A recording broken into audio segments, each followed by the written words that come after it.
سلمان رشدی نے کہ جس نے کتاب لکھی شیطانی آیات کے عنوان سے، اس نے اس کتاب میں جو چیزیں بیان کی وہ کہاں سے بیان کی؟ صحیح بخاری صحیح مسلم سے اس نے اس کتاب کو مرتب کیا، اور یہ وہ منبع اور مصدر ہے اسلام مخالف قوتوں کے ہاتھوں میں کہ جن کو اگر رسول کی توہین کرنی ہو تو وہ سہارا لیتے ہیں کس کا؟ بخاری مسلم کا۔ اس کتاب سے پھر بھی اہل سنت نے ہاتھ نہیں اٹھایا۔ آپ لوگوں کو جن چیزوں نے جکڑ لیا وہ کیا ہے؟ ایسی کتابیں کہ آپ اس طرف جائیں تو آپ کو رسول کی شخصیت پر کمپرومائز کرنا پڑتا ہے۔ جبریل نے کہا یہ وہ الفاظ نہیں جو میں لایا، یہ شیطان کی طرف سے، نبی کو پتہ نہیں چلا۔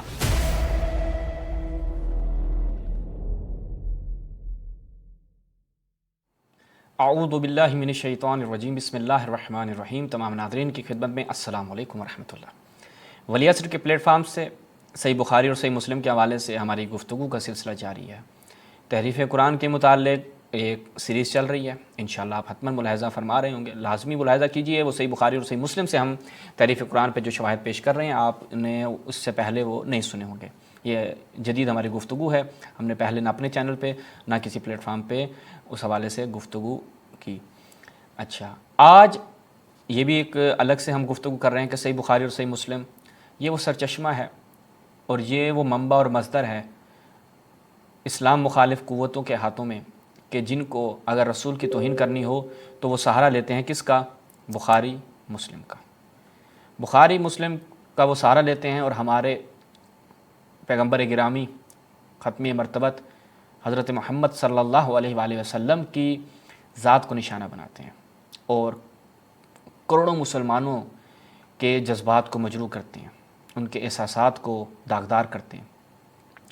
اس کا مصدر کیا، اس کی وجہ کیا ہے؟ بخاری اور مسلم۔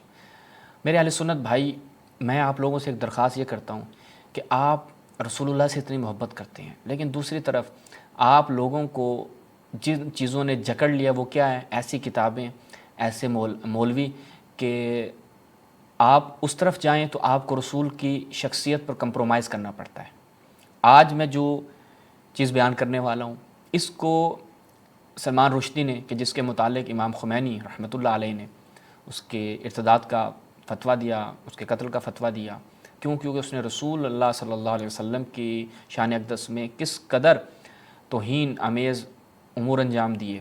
ایک اس نے کتاب لکھی شیطانی آیات کے عنوان سے، بڑی مشہور ہوئی کتاب۔ اب آپ یوٹیوب پہ جائیں تو آپ دیکھیں کہ جو ملحدین ہیں، جو ایتھسٹ ہیں، انہوں نے اس کتاب کو لے کر کئی ویڈیوز بنا رکھے ہیں۔ یوٹیوب پہ صرف آپ نے شیطانی آیات کے حوالے سے سرچ کرنا ہے، انجینئر محمد علی مرزا کا آپ کو اس کے اوپر جواب مل جائے گا، آپ کو غامدی کا مل جائے گا، کئی لوگوں نے، سنیوں نے بھی اس کا جواب دینے کی کوشش کی، اور وہ پوری کتاب اسی موضوع پہ لکھی گئی۔ تو لہٰذا کہنے کا مقصد یہ ہے کہ اس کا مصدر، اس کتاب کا مصدر کیا تھا؟ اس نے وہ کتاب جو لکھی، اس نے اس کتاب میں جو چیزیں بیان کی وہ کہاں سے بیان کی؟ تو آج میں آپ کو بتاتا ہوں کہ اس نے جو چیزیں بیان کی وہ صحیح بخاری صحیح مسلم تھے۔ صحیح بخاری صحیح مسلم سے اس نے اس کتاب کو مرتب کیا، یعنی اس کتاب سے پھر بھی اہل سنت نے ہاتھ نہیں اٹھایا کہ اس حوالے سے ہم یہ عقیدہ بنا لیں کہ جناب یہ صحیح بخاری صحیح مسلم جائے ردی کی ٹوکری میں، ہمارے لیے رسول اللہ کی شخصیت اہم ہے۔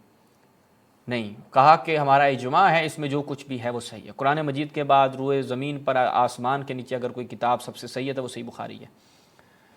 اب وہ کیا تھی شیطانی آیات کے متعلق؟ سب سے پہلے ہم ملاحظہ فرمائیں، صحیح بخاری مولانا محمد داؤد راز صاحب کے ترجمے کے ساتھ سجود قرآن کے مسائل انشاءاللہ، اور ان کے علماء نے کیسے دفاع کیا وہ میں آپ کو انشاءاللہ آج بیان کروں گا۔ کہتے ہیں کہ جی عبداللہ ابن مسعود سے کہ مکہ میں نبی کریم نے سورہ نجم کی تلاوت کی اور سجدہ تلاوت کیا۔ آپ کے پاس جتنے آدمی تھے، مسلمان اور کافر، اب مسلمان تو چلو سمجھ میں آتا ہے، سب نے آپ کے ساتھ سجدہ کیا۔ البتہ ایک بوڑھا شخص جس کا نام امیہ بن خلف تھا، اپنے ہاتھ میں کنکر یا مٹی اٹھا کر اپنے پیشانی تک لے گیا اور کہا میرے لیے یہی کافی ہے کہ میں نے دیکھا کہ بعد میں وہ بوڑھا کافر ہی رہ کر مارا گیا۔ اب رسول نے کہتے ہیں سورہ نجم کی تلاوت کی۔ کیا سورہ نجم کی تلاوت کے بعد کوئی کفار اور مشرکین نے سجدہ کیوں کیا؟ چلو مسلمانوں کا سمجھ میں آتا ہے، انہوں نے سجدہ کیوں کیا؟ یہ آگے دیکھیں اس روایت کو، ایک نہیں کئی مقامات پہ۔ روایت نمبر 1071 کہا کہ ابن عباس نے نبی کریم نے سورہ نجم میں سجدہ کیا تو مسلمان، مشرکوں اور جنوں ان سب نے آپ کے ساتھ سجدہ کیا۔ اس حدیث کی روایت ابراہیم بن تہمان نے بھی ابو ایوب سختیانی سے کی ہے۔ آگے دیکھیں پھر روایت نمبر 1070، یہ پہلے کون سی تھی؟ 1071، یہ 1070۔ کہتے ہیں کہ جی عبداللہ ابن مسعود نے نبی کریم نے سورہ نجم کی تلاوت کی اور اس میں سجدہ کیا، اس وقت قوم کا کوئی فرد، مسلمان اور کافر بھی ایسا نہ تھا جس نے سجدہ نہ کیا ہو، کافروں نے بھی سجدہ کر دیا۔ وہ کیوں؟ وہ کیونکہ یہاں پہ ادھورا قصہ ہے، پورا قصہ میں آپ کو دکھاتا ہوں۔ البتہ ایک شخص نے ہاتھ میں کنکر یا مٹی لے کر وغیرہ آگے۔ پھر دیکھیں روایت نمبر 3853 میں عبداللہ ابن مسعود سے سورہ نجم پڑھی اور سجدہ کیا، اس وقت آپ کے ساتھ تمام لوگوں نے سجدہ کیا، صرف ایک شخص کو میں نے دیکھا کہ اپنے ہاتھ میں اس نے کنکریاں اٹھا کر اس پر اپنا سر رکھ دیا اور کہنے لگا میرے لیے بس اتنا ہی کافی ہے کہ میں نے پھر اسے دیکھا کفر غرض میں وہ قتل ہو گیا۔ پھر دیکھیں روایت نمبر 3972، ایک نہیں جناب، بخاری نے اتنا میٹر مہیا کیا ان کو کہ کئی مقامات پہ۔ مجھے میرے والد نے خبر دی، انہوں نے شعبہ سے فلاں سے کہ سورہ نجم کی تلاوت کی ایک مرتبہ مکہ میں، سورہ نجم کی تلاوت کی اور سجدہ تلاوت کیا، تو جتنے لوگ وہاں موجود تھے سب سجدے میں گر گئے، اب وہ مسلمان کافر سارے۔ پھر دیکھیں 4863، ایک نہیں جناب، میں آپ کہوں میں نے تو شاید کم مقامات نکالے ہیں، کئی مقامات پہ ہیں، اور جتنے لوگ آپ کے پیچھے تھے سب ہی آپ کے ساتھ سجدہ کیا سوائے ایک شخص کے، یعنی سورہ نجم کی تلاوت کی تو سب نے سجدہ کر دیا۔ یہاں پہ بھی وہی روایت ہے۔ تو یہ بخاری میں آپ کو 5-7 مقامات پہ ہم نے یہ روایت دکھائی۔ اب مسلم کی طرف چلیں، صحیح مسلم سے فقط آپ ہم ایک نمونہ دکھاتے ہیں تاکہ پتہ چلے متفق علیہ مسئلہ ہے۔ صحیح مسلم یہاں پر دیکھیں کہ انہ قارا رسول اللہ صلی اللہ علیہ وسلم، عبداللہ سے آئی ان النبی کہ والنجم فسجد فیہا وسجد من کان معہ، نیچے دیکھیں وسجد من کان معہ معناہ من کان حاضرا، اب وہ کون؟ مسلمانوں، مشرکوں، جنوں، ان سب میں سے انہوں نے سب نے کیا ہے؟ سجدہ کیا۔ تو یہ صحیح مسلم سے ہو گیا۔ اس میں بھی کئی مقامات پہ تھا، ہم نے فقط ایک مقام آپ کے سامنے رکھا۔ اب آپ نے یہ دیکھا کہ سورہ نجم کی جب تلاوت کی تو مسلمانوں نے اور مشرکین نے، کافروں نے، سب نے سجدہ کیا۔ واقعہ مکمل کیا تھا؟ اصل واقعہ تو یہاں پر کوڈ ہو گیا، لیکن تفصیلات کے ساتھ دیگر کتابوں میں، چونکہ بخاری صاحب، مسلم صاحب کی ایک عادت تھی کہ یہ روایت میں تقطیع کیا کرتے تھے، مختصر نقل کیا کرتے تھے، ان کی یہ عادت تھی، اور اس کے اوپر ہم تعریفات بخاری میں انشاءاللہ تفصیل سے گفتگو کریں گے کہ بخاری نے کیا کیا کیا، بخاری کی تعریفات کون کون سی تھی، وہ انشاءاللہ ہم اپنے مقام پہ اس پہ گفتگو کریں گے۔ اب دیکھیں کہ وہ مسئلہ کیا تھا۔ یہ ملاحظہ فرمائیں الطبقات الکبریٰ، وہ کہتے ہیں کہ ذکر سبب الرجوع اصحاب النبی من ارض الحبشہ، کہ اصحاب نبی کا حبشہ سے واپس آنے کا سبب کیا تھا۔ روایت بڑی دلچسپ ہے۔ وہ کہتے ہیں کہ ایک دن کیا ہوا، وہی بالکل کہ رسول اللہ نے والنجم اذا ہوا حتی اذا بلغ افرأیتم اللات والعزی ومناۃ الثالثۃ الاخری، جب اس پہ پہنچے تو القی الشیطان کلمتین علی لسانہ، تو شیطان نے 2 کلمے رسول اللہ کی زبان پر جاری کر دیے، تلک الغرانیق العلی وان شفاعتہن لترتجی، غرانیق یہ پرندہ مراد ہے یہاں پہ، کہ ان سے جو ہے وہ شفاعت کی امید کی جا سکتی ہے۔ فتکلم رسول اللہ، رسول اللہ نے بالکل وہ پڑھا اس کو۔ اچھا، جب فقار اسورہ کلّا وسجد القوم جمیعا، پوری قوم نے، لیکن ولید بن مغیرہ نے وہ اٹھا لیا، وہاں پہ امیہ بن خلف تھا، یہاں پہ ولید بن مغیرہ تھا۔ اچھا، وکان شیخا کبیرا لا یقدر علی السجود، وہ سجدے کی اہلیت نہیں رکھتا تھا، استطاعت نہیں رکھتا تھا، وہ مٹی اٹھا لے کر اپنی پیشانی تک لے کر آتا اور اس پہ سجدہ کرتا ہے۔ آگے دیکھیں۔ اچھا، پھر جبریل آتا ہے، فعرض علیہ السورہ فقال جبریل جئتک بہاتین الکلمتین، کہ میں نے تو آپ کے پاس یہی 2 کلمے جو ہیں وہ لائے تھے، باقی آپ نے کہاں سے؟ وہ ہم انشاءاللہ دیگر روایات سے آپ کی خدمت میں رکھتے ہیں۔ تو لہٰذا یہ جو تھا، شیطان نے کیا کیا، رسول اللہ جب یہ تلاوت فرما رہے تھے تو شیطان نے آ کر لات اور عزیٰ اور ان کے حوالے سے آگے جو کلمہ جاری کروا دیا کہ ان سے شفاعت کی امید کی جا سکتی ہے۔ مشرکین نے کہا وہ ہمارا تو مسئلہ ختم ہو گیا ان سے، بھائی لات اور عزیٰ کو یہ نہیں مانتے تھے، لیکن اب جو یہ بات کر رہے ہیں کہ لات و منات و عزیٰ جو ہیں وہ ان سے شفاعت کی امید کی جا سکتی ہے، تو بس پھر جھگڑا ختم ہو گیا۔ وہ حبشہ والے جو صحابہ گئے تو واپس آ گئے، وہ کہتے ہیں مشرکین سے جو ہمارا جھگڑا تھا جس کی وجہ سے ہم نے ہجرت کی تھی وہ تو پھڈا ختم ہو گیا نا، اب رسول جو ہے وہ ہمارے ان کے متعلق کوئی برا عقیدہ نہیں رکھتے، برا خیال نہیں رکھتے۔ اب وہ قرآن مجید کی آیت کی تلاوت کر رہے ہیں اور ساتھ میں شیطان ہے، شیطان نے وہ الفاظ رسول کی زبان پر جاری کیے اور رسول نے پڑھ دیے، سب سجدے میں گر پڑے۔ بخاری مسلم سے میں آپ کو روایت دکھا چکا ہوں۔ اب جس نبی صلی اللہ علیہ وسلم کے، اہل سنت کے نبی، ہمارے رسول، یہ ہم جب بات کر رہے ہیں نا کہ نبی نبی نبی، تو اس سے مراد وہ اہل سنت کا رسول ہے جو اہل سنت نے متعارف کروایا، کہ جس کے متعلق تشیع کا عقیدہ نہیں ہے، وہ تشیع کا عقیدہ اہل بیت سے ہے، جو اہل بیت رسول کا تعارف کروایا وہ ایسا نہیں ہے بالکل بھی۔ اب وہاں پر کیا ہے جی، انہوں نے وہ آیات بھی تلاوت کر دی اور آیات کے ساتھ وہ شیطان کے کلمات کی بھی تلاوت کی، وہ پڑھ دیے۔ اب دیکھیں اس کے متعلق کیا کہتے ہیں. تیسیر العزیز الحمید شرح کتاب التوحید، یہ محمد بن عبد الوہاب صاحب کے پوتے ہیں غالباً، الشیخ علامہ سلیمان ابن شیخ عبداللہ ابن شیخ الاسلام محمد بن عبد الوہاب، یہ ان کا نام ہے اور اس کی پہلی جلد ہے. اس میں جب جاتے ہیں تو یہاں پر دیکھیں، افرأیتم اللات والعزی ومناۃ الثالثۃ الاخری، سورۃ النجم، القی الشیطان عندها کلمات حین ذکر التواغیت فقال انہن لہن الغرانیق العلی وان شفاعتہن لترتجی وکان ذلک من سجع الشیطان وفتنتہ. یہ شیطان کی طرف سے دیے گئے کلمات تھے جو رسول نے تلاوت کیے، جو رسول نے پڑھ دی، الیاذ باللہ. فوقت ہاتان الکلماتان فی قلب کل مشرک مکہ، وہ مشرکین مکہ کے ہر ایک کے دل میں آ گئی. وذلت بها السنتهم وتباشروا بها وقالوا ان محمد قد رجع الى دینہ الاول ودین قومہ، کہ محمد جو ہے اپنے دین پہلے دین کی طرف پلٹ آیا، اپنی قوم کے دین کی طرف، یعنی جو ہمارا تھا جو ان کی بتوں کی پوجا کرنا اور بتوں کو مقدس سمجھنا، محمد اس طرف پلٹ آیا ہے. فلما بلغ رسول اللہ آخر نجم سجد وسجد کل من حضر من مسلم و مشرک. آگے دیکھیں کیا کہتے ہیں جی، وہ ایک قصۃ مشہور. آپ سمجھتے ہیں کہ رسول اللہ صلی اللہ علیہ وسلم کی نسبت جب یہ چیز آئی تو انکار کر دیں گے، کہیں گے نہیں، نبی کبھی بھی شیطان کے وسوسے میں نہیں آتا، نبی شیطان کی بہکاوے میں نہیں آتا.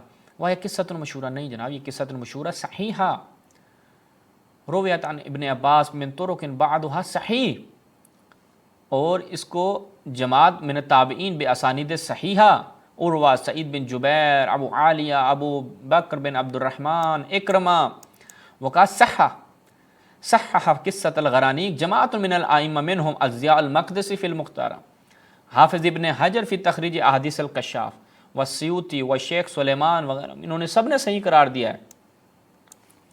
اچھا، وشیخ الاسلام ابن تیمیہ فی مجموع الفتاوی وقال فی منہاج السنہ علی المشہور عند السلف والخلف، جن سے آپ دین لیتے ہیں ان کے نزدیک مشہور ہے یہ. واسنادہ صحیح ولہ طرق اخری ہذہ اصحھا، کہتے ہیں کہ اس کے دیگر طرق بھی ہیں لیکن سب سے صحیح طریق جو ہے سند کیا ہے وہ یہی ہے. اور آگے پھر بیان کرتے ہیں والضحاک وقتادہ محمد بن قعب محمد بن قیس سدی وغیرہم، سب سے یہ نقل ہوا ہے. ورواہ عبد الرزاق فی تفسیرہ و ابن جریر فی تفسیرہ و ابن ابی حاتم کما فی در المنصور واسنادہ صحیح. تو یہ شیطان کا رسول اللہ صلی اللہ علیہ وسلم کو وسوسے میں ڈالنا، یہ سب کیا ہے، ان کے قابل قبول ہے جناب. اچھا جی، اب ہم چلتے ہیں ان کی آپ کو دیگر کتابوں سے دکھاتے ہیں. یہ ملاحظہ فرمائیں، تفسیر در منصور ضیاء العلوم پیر محمد کرم شاہ الازہری کے ترجمے کے ساتھ، جلد 4، یہاں پر کیا بیان کرتے ہیں، کہتے ہیں کہ جی پس شیطان نے اس کے پڑھنے میں کچھ شکوک ڈال دیے، یہ رسول اللہ کو. آپ نے افرأیتم اللات والعزی ومناۃ الثالثۃ الاخری، شیطان نے اپنی طرف سے کلمات آپ کی زبان پر ڈال دیے کہ انہن الغرانیق العلی وان شفاعتہن لترتجی. اللہ تعالیٰ نے یہ آیت نازل فرمائی، وما ارسلنا من قبلک من رسول ولا نبی الا اذا، یہاں پہ ہم اس آیت کو مکمل دیکھتے ہیں، اذا تمنى القى الشیطان فی امنیتہ، کہ ہم نے کبھی کوئی نبی یا رسول نہیں بھیجا اس کے ساتھ یہ ہوا کہ جب اس نے کچھ پڑھا تو شیطان جو ہے وہ اس کے پڑھنے میں کوئی وسوسہ ڈال دے، تو ہم وہ کیا ہے وہ مٹا دیتے ہیں، اللہ تعالیٰ جو دخل اندازی شیطان کرتا ہے.